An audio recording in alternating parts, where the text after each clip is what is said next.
My parents had been eagerly waiting for the birth of their first grandchild, excusing all of my sister-in-law's selfish behavior. But one day, their kindness was abruptly shattered. My mom and I discovered an outrageous lie when we found and looked through a notebook my sister-in-law had.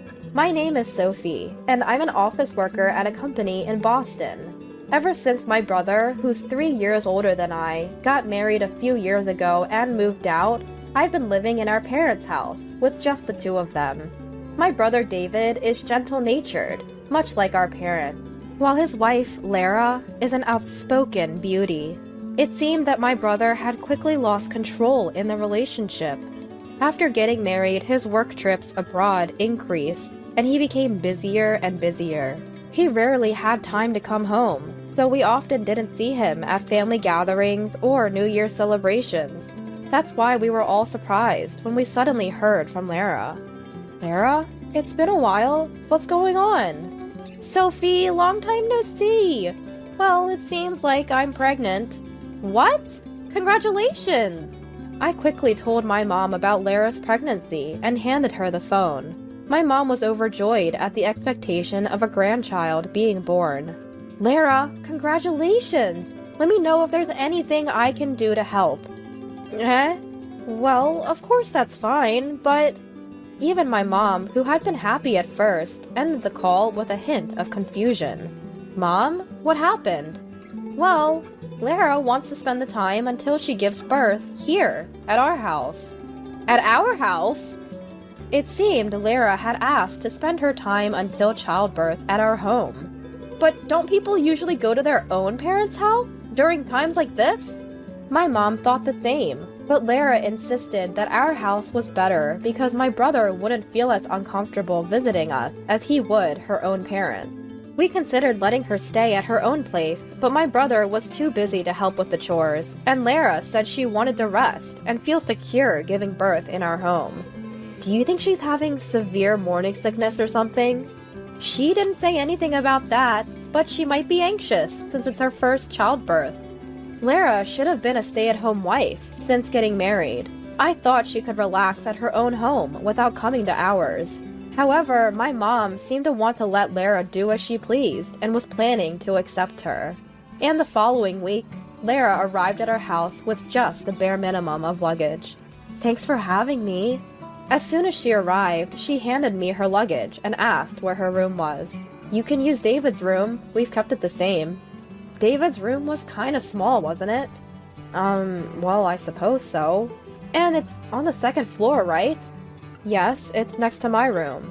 It's a bit much to go up and down stairs while pregnant. Your parents' room on the first floor was quite spacious, wasn't it? Well, it's a room for 2 people, so it is large. Then I'll take that room. It's convenient since it's close to the entrance. Just switch the stuff in the rooms as you can.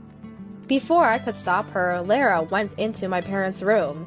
Sophie, just make sure to switch the bedding by tonight. Without waiting for my reply, Lara holed up in my parents' room and didn't come out. Mom decided to take Lara's concerns into account and announced that she and Dad would move into my brother's room. 2 of us? In his room? It's going to be too cramped. Perhaps Lara could be the one to compromise. But David and Lara's place is a condominium, right? I can understand their unease with the stairs since they're not used to it.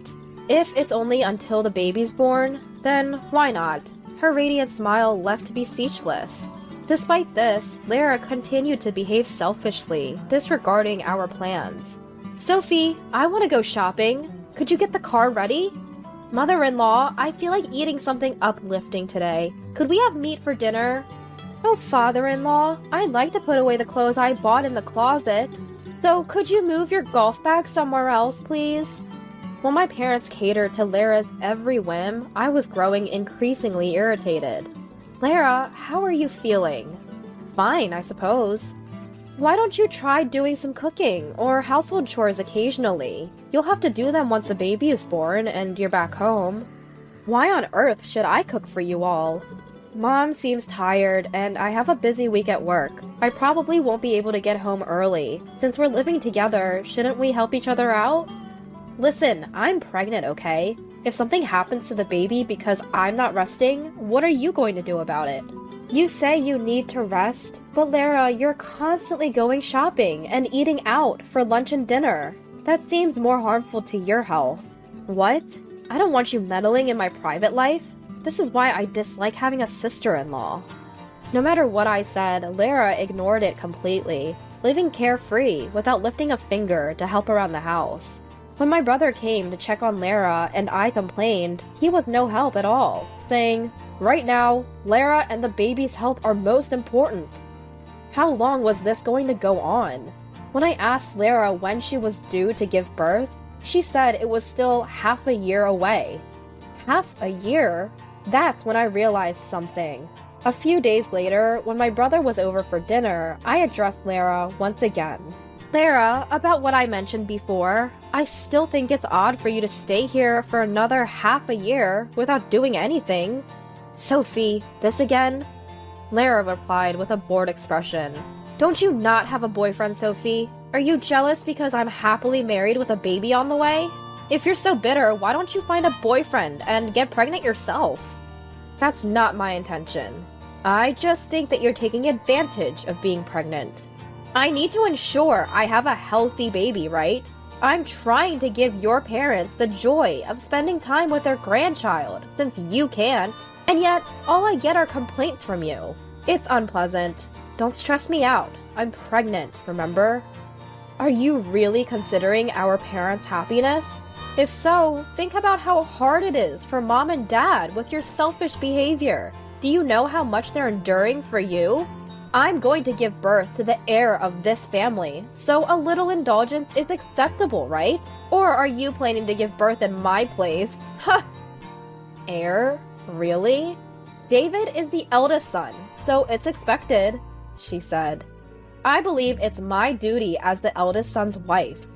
No, that's not what I'm asking, I interjected. I'm asking if my brother is truly the father of your unborn child.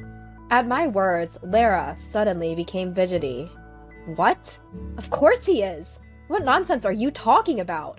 But if your due date is in 6 months, that would mean you conceived when... I trailed off. Listening to our exchange, Mom's face hardened. She had been anxiously following our conversation. Lara, is it true that your due date is in 6 months? Have you been deceiving David and us? No, you're misunderstanding. When I said in 6 months, it was just a slip of the tongue. Lara stammered. Then show us your electronic health record and pregnancy journal. Mom persisted. You should have printed copies from the hospital, and you always carried your journal, right? That... David seemed confused by our exchange, but seeing Lara's reluctance, he swiftly produced the pregnancy journal with a health record from his bag and handed it to Mom. What's the big deal? Show us the electronic health record. What could be wrong? David questioned. Wait! Ignoring Lara's objections, Mom opened the journal, her face turning pale.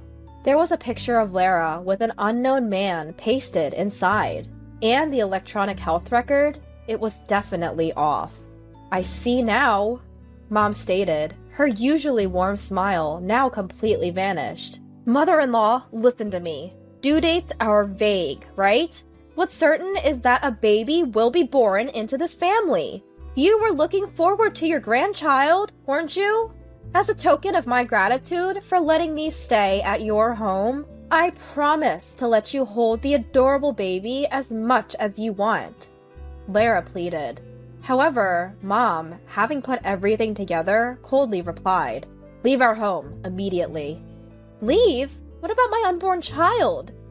Why don't you spend your time at your parents' house? I'm sure it'll be less stressful without an annoying mother-in-law or sister-in-law around. Mom retorted, immediately phoning Lara's parents to explain the situation. Your father is on his way here. Upon hearing this, Lara panicked. My father? But why?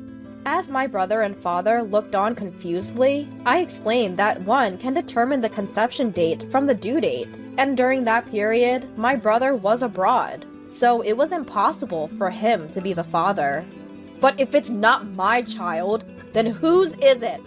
With a stony expression, Mom showed him the picture in the journal. Isn't it the man in this picture? There's a friendly-looking photo of him and Lara in the journal. Is this true, Lara? Explain this! I don't know what you're talking about. This is a setup. Lara denied, retreating to her room and locking herself in. Lara, David murmured, still unable to believe what he'd heard. After a while, Lara emerged with a suitcase. David, we can't talk properly here. Let's go home and talk. Just the two of us. What do you mean we can't talk here?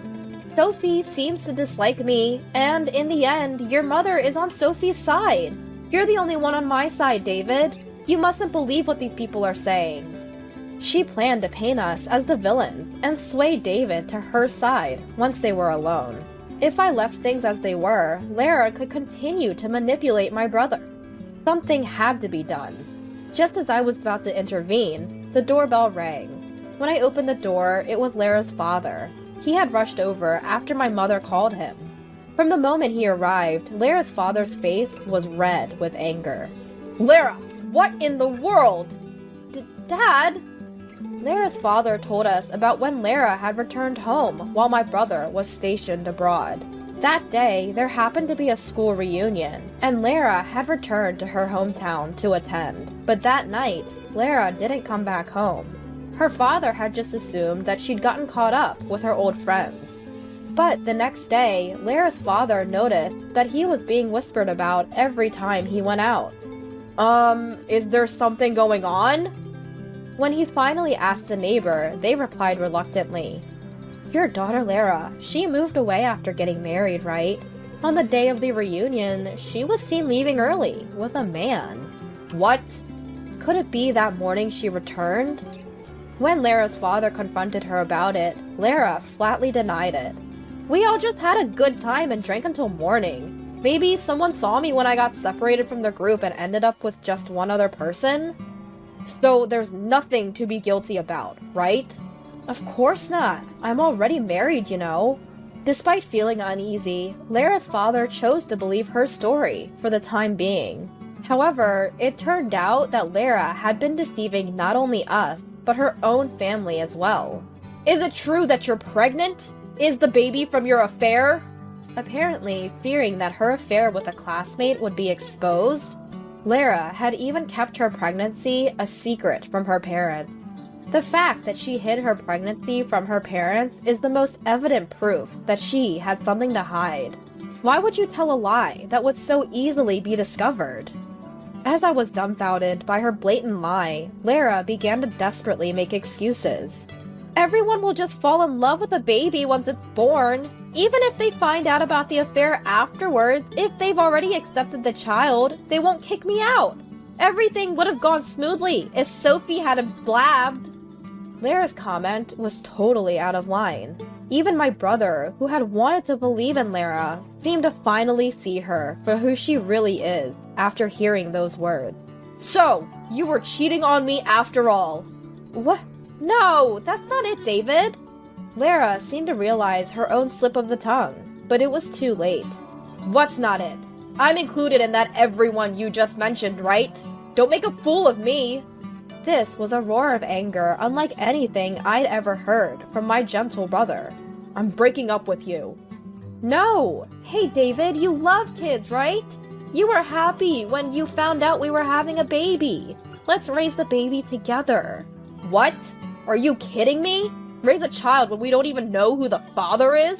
Let the real father raise the child, not me. What? Father-in-law? Mother-in-law? Sophie isn't even married, right? We don't know if she can have children yet, right? Don't you want to hold your grandchild? Mom spoke, exasperated. You must be joking. A child from a complete stranger has no blood relation to us. We can't call that a grandchild. But it's the child of your daughter-in-law. So isn't it a family member, even if there's no blood relation? David has decided to break up with you, hasn't he? We both support the divorce. Sophie, what about you? Of course, I agreed. But it isn't right just to divorce. He should demand compensation. Compensation? Of course, right? She cheated, had a child, and even tried to deceive us into accepting that child as our family. How much compensation are we talking about here? As soon as money was mentioned, Lara became timid. I shared the details I had secretly obtained from a lawyer since I started doubting Lara's fidelity. "Sophie, thanks for looking into this. I've also been thinking about getting a lawyer for what's next." David said he might demand compensation based on what I had relayed to him, but he also offered Lara to reduce the compensation if she promised to never engage with our family in the future. Realizing she had no chance of winning, Lara accepted the proposal and finally agreed to the divorce. "Now please, pack your things and leave." "All right. Dad, let's go home." "You can't come back to our house." "What?" "Rumors about your affair haven't died down in the neighborhood. We don't want you bringing more shame upon us by returning home pregnant like this. You are no longer welcome at our house. Go to the man you cheated with." Lara burst into tears and clung to her father, but his resolution seemed unwavering. There was a reason Lara was so against this. As it turns out, the classmate with whom she cheated is quite notorious and doesn't hold a steady job. Now, Lara had no choice but to rely on him, someone she never thought she'd marry, let alone live with. Even though they ended up living together in the classmate's apartment, his part-time wage wasn't nearly enough for both of them. Lara had to work part-time until her due date, doing household chores not just for herself, but for her idol partner. Meanwhile, David was down for a few weeks due to the shock of being deceived, but with the encouragement of our family, he has managed to bounce back. He's relieved that he didn't continue married life with someone as terrible as Lara, and now looks at it optimistically. On our parents' advice, David and I joined a marriage consultation service. Taking the incident with Lara as a good lesson, we intend to properly evaluate our future partners before marriage, hoping to eventually give our parents the joy of holding their grandchild.